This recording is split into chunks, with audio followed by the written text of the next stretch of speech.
Welcome. This quick and easy tutorial will be showing you how to fix Outlook attachments if it's not showing here under your emails. Okay, if you found this video helpful, please leave a like and subscribe to the channel for more such tutorials. Now, first up, go ahead and open up your Outlook app or via web. Okay, now go to the top left, click on File right here. Now go to the bottom left, click on Options.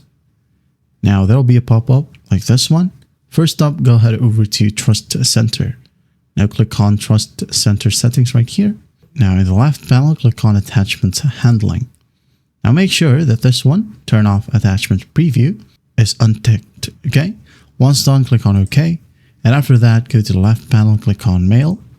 And then here where it says change the editing settings for this messages, make sure that you're under HTML. Hit on OK. Now once that's done, you should be good to go. Now, another way to check attachments is by right-clicking on the specific email itself. Okay, right-click on it and just click on Find Related. Okay, now go ahead and click on Messages in this conversation. And sometimes you will be able to see attachments right here in the left panel or the center of your screen. Okay, but that's it for now. I hope this video helps, and I'll see you in the next one.